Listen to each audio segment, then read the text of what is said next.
皆さん、こんにちは。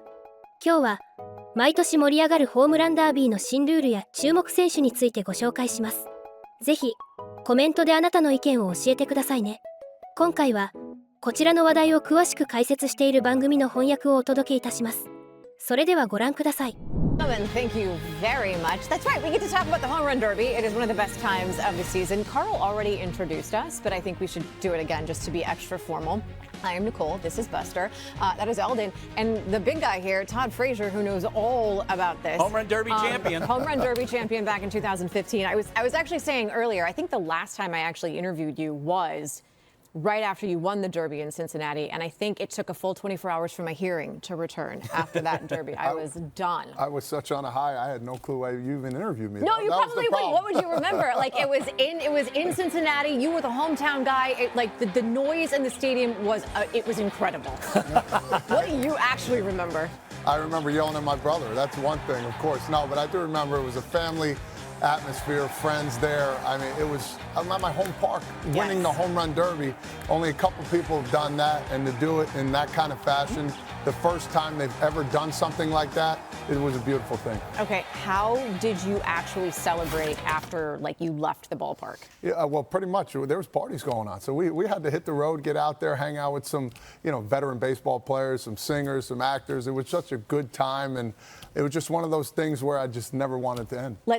You can name drop. Who was there? Neo was there. Neo was was one of the singers. This is 202015, so yeah, all right. If you're thinking about players, Cincinnati, Ken Griffey Jr., Eric Davis, just to name a couple guys, but we were out to the wee hours of the night. We had a good time. You had so much fun in that event. That's what I remember. Yes. Being on the sidelines, looking at you and your brother, how excited you were. I felt that year you reinvigorated the whole event. Listen, outside it might have looked like I had fun, but inside I wanted to win that thing so bad. You did. I think there was so much pressure just trying to get out there and winning it in front of your hometown and home crowd. I think for me, it was win or go home pretty much. So speaking of getting home, how did you get home that night? The night after the All-Star game, graciously enough, Mike Trout, he had his private jet helped me out to get home. Jersey guys, we stick together. You know how that goes. So, of course. I don't have anyone that. All right, so listen, this year's home run derby, we can say maybe he reinvigorated it back in 2015, but there are some new rules for the derby this year. There are 8 hitters in the first round. The top 4 advance. Tiebreakers, the longest home run. The seeding, at least to start, is based on who has the most home runs during the regular season. But the seeding after home run will be the number of home runs, or excuse me, the seeding after the first round will be the number of home runs hit actually now in the rounds of the Derby. Here are the big changes. The first and second rounds, 3 minutes with a maximum pitch of each round. Maximum pitches here, guys, 40 pitches. The final round, 2 minutes. Then we're going to totally hit the Charlie Frazier rule. It's 27 pitches. There is no more bonus time. Instead, it's bonus until you get 3 outs, but you could get a bonus 4th out if you hit a 425-footer. The whole idea here is that it's less fatigue. It's sort of injury risk reducing, and then the pace maybe not as frantic. Let me just start with the concept of the rules. Are we a fan of the rules here? I think it's great. I think it's, at the very least, a really good governor. Last year's home run derby, Randy Arozarena and Luis Robert each had more than 50 swings in just the 3-minute increments in their first and second rounds. What's the complaint that we hear mostly from players about this event? That it's too taxing, exhausting. Taking all those high-volume swings in a short amount of time.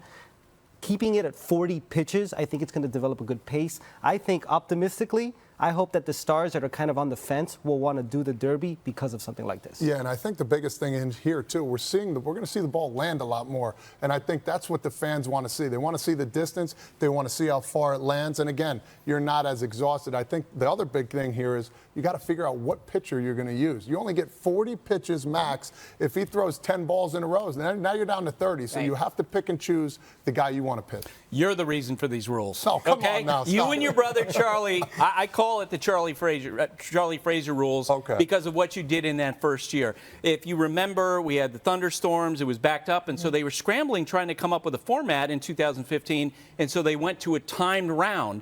And you guys figured out immediately, okay, just throw as hard as or quickly as you possibly can. You're beckoning your brother, move faster, and you were yelling stuff at him. And by the way, we got Charlie on the line here. No, come on. Yeah, no, of course we have. You say his name, and by the magic of TV, there he is, the rule changer himself. How do you feel about essentially getting your own rule now in the home run derby? I feel it's cool. Like, nobody understands the people who are throwing. They don't understand there's an umpire behind, the catcher. And he has his hands up going stop or go.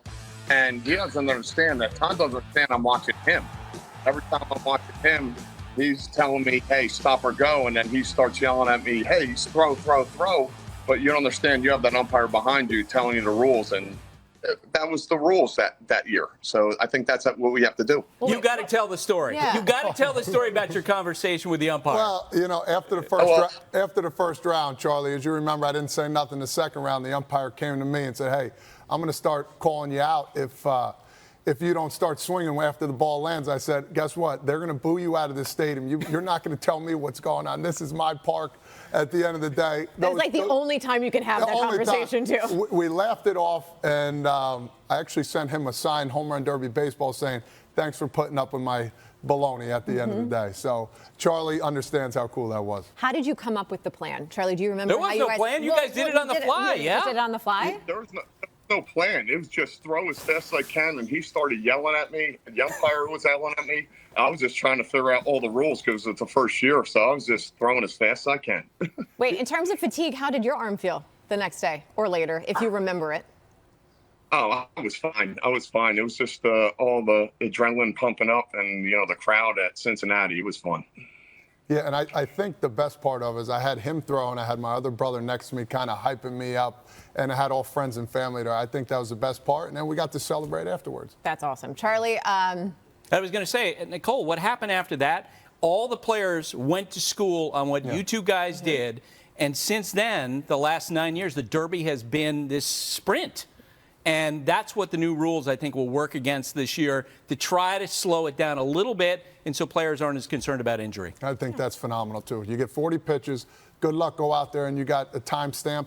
You got to figure it out. And I think what people don't know, Charlie and I used to do a round in batting practice the year before to try and figure out, how we're going to do it. And luckily, I was leading the league in home runs, and we went for it. That's all. So let me ask this question. In terms of the new rule structure and the new rules in place this year, how do you go about finding that guy? And how do you determine your strategy? Because you know the rules before. You're not making it up on the fly. Yeah, I think the first and foremost, the guy that you want to go with somebody that you know well. Whether it's an old high school coach that you loved how he threw to you. It depends on age. It depends on how fast they throw. It depends on basically where they throw the pitch to you as well. So for that instance, you got to understand where I want the ball to be pitched. Does this guy throw it there accurately, and does he throw it there enough?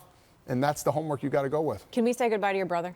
Can you at least say a good? Is he still there, or do we hang up on him? There we go. Hey, looks like Later, looks like you're guys. ready for bed, brother. I'll see you tomorrow.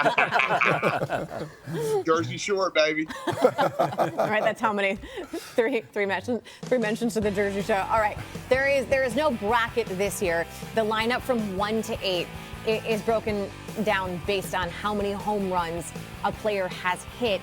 At least, it'll be as of Sunday night. So to this point, leading the way is somebody that we know already, and that is Gunnar Henderson, who has hit 27 home runs to this point. Obviously, his longest was a decent one. That was 430 feet. That came against the Rays on June the 10th. It's his first home run derby. What are we expecting from him? Nerves. I remember my first one. Tulowitzki, he said, Todd, you're going to go first, actually. I said, oh, my God, this is crazy. I was in Minnesota. If he does go first, I think he'll have a lot of nerves. But this guy's been doing it all year. He's a leadoff guy. He's leading the league in most home runs as a leadoff person. And he's coming on strong. This Orioles team is absolutely phenomenal. For him to do this, it's going to be a pretty good round for him. That first round, he's got to get off his chest. This sounds weird going into a home run derby, but I'm excited to see him go opposite field. That's something that he's done really well this year, hitting the ball to the middle of the field the other way. He hit a ball in Camden Yards to left center earlier this year. Mariners manager Scott Servais saw it, and he said he could only think of two guys who could hit a ball the opposite way from the left-handed batter's box. Barry Bonds, Josh Hamilton. That's the kind of opposite field power Gunnar Henderson has. But I think at this stadium here, not to go against your point, it's a huge stadium. If you're trying to go oppo here, you're probably going to be in trouble. A reminder, this is in Arlington. That's where the stadium is. So I mentioned his longest home run. It was 430 feet. One of the rules changes this year. It's not bonus time. You get an out, 3 outs, and then you're done unless you get the bonus out, so that fourth out, if you hit a home run of 425 feet. Again, Gunnar's longest was 430. It was on June 10th. Wasn't that long ago. Anyone have a problem getting that? No. I mean, the reason why people around baseball are so excited about him is that incredible physicality. When you look how big he is, how strong he is, how hard he hits the ball. I asked Brandon Hyde when they had the Orioles on Sunday Night Baseball recently, how do you think Gunnar's going to do? And he was like, yeah, they think he has a chance in this competition because of that pure power that he has. Speaking of power, the number 2 guy on the list so far, that would be Marcell Ozuna in the home run derby this time, also making his first appearance. But in terms of career home runs, 5th most by any player making his derby debut. Yeah, and it sounds weird to say on a team as decorated as the one he's on, but he's kind of carried that Braves offense this year. No Ronald Acuna Jr., Matt Olson, Austin Riley slow starts, Michael Harris, same thing. Marcell Ozuna was incredible in April, really incredible in May, June. He's been from start to finish. He's the reason why, at least offensively, the Braves have stayed afloat. Yeah, Alan, they would be dead if not for Marcell Ozuna. And I'm curious, Todd, about what you think about how that buggy whip swing that he has, explosive swing, translates in an event like this. And it's funny you think like that. The one problem I see a lot of pop-ups coming from him just because the swing he has. In BP, it might be totally different. And when we're talking about all these guys, you think of Gunnar Henderson. You think his BP is going to be good? Yeah, most likely now when you talk to Brandon Hyde, some of these guys are hitting for BP for singles. Some guys can hit home runs, but with that buggy whip swing, honestly, I feel like a lot of pop-ups, but I do feel like he's going to hit a lot of home runs as well. It's going to be that in-between mix they got to figure out. So he's hit 23 so far this season. His longest, that came early in the season. It was April the 12th against the Marlins, 446 feet. That's a shot at the end of the day. And he's been there before. He's played there a lot. And for him, that's home cooking for him since he's been there. So 446 is a shot. We'll see. Doesn't it always look like he's running into the ball when he swings? You know what I mean? Much. The way he just looks like he just wants to run up and attack the pitcher. He's so aggressive. And for an event like this, for as taxing as it can be, the guys who can generate the easy power, right? Like those are the guys that really have the advantage. They don't have to exert themselves so much to reach those distances. And you got to find a way to get into a groove. That's the biggest factor. You get in that groove and you just ride with it. The time's not going to matter after that. All right, we're 2 players into this 8-man field. We've got 6 more to go, including the newest addition who announced his participation tonight. And then that man trying to do something that no one has ever done before. No switch. Where the Lone Star shines. This is going to be special. This is showtime. The greatest in the game. Solo in the spotlight. There it is! Putting on the biggest show of the summer. The Home Run Derby. What a show! Swinging from the hips, turning heads, Look out! fixing the flex, Texas style. Welcome to the T-Mobile Home Run Derby, Monday at 8 on ESPN. We are less than a week away from the festivities down in Arlington for Major League Baseball's All-Star Week. Okay, so here's a reminder. Sunday night is the 2024 MLB Draft presented by Nike. You can see that 7 o'clock Eastern on ESPN as well as MLB Network. And then Monday on ESPN, it is the T-Mobile Home Run Derby, which we are breaking down for you now. And then Tuesday, of course, is the All-Star Game presented by MasterCard. That is on Fox at 8 Eastern. How about this guy making his second career home run derby appearance? That is Jose Ramirez. He's hit 23 home runs so far this season. My favorite note about him is that essentially, guys, he's trying to do something that no one has ever done before. No switch hitter has ever won the Derby. And when he was last in it, he hit all right-handed because he had that left-handed thumb injury.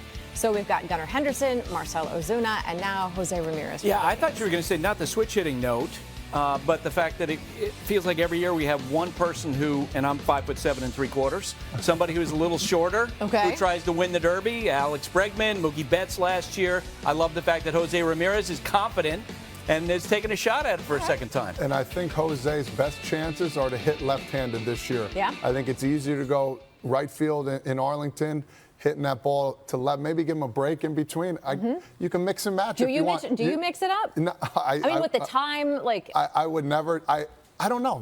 That's something they got to go through. If he's not feeling right lefty, just go righty. I mean, Adley did it. I honestly would go lefty here. I think it's an easier punch out to right field. So everybody says that because most of his home runs come from the left side. Weirdly, he feels like he has more power from the right side. That's why he hit there in 2022. He does home run derbies in the Dominican Republic all the time. Apparently, he wins all of them. He always hits right-handed in them. And one thing I heard about Jose Ramirez is he's got a chip on his shoulder coming off that 2022 home run derby. Oh, yeah. If you remember, we didn't find this out until after the Guardians were eliminated from postseason contention. As you mentioned, he had that torn ligament in his thumb. Because he needed to have the surgery. He had it at that time. We just didn't know it until months later. He feels like he's a lot better than what he showed against Julio Rodriguez in 2022 from Dodger Stadium. He's been itching to get back to this. He feels like he could do better. So I'm going to be watching him.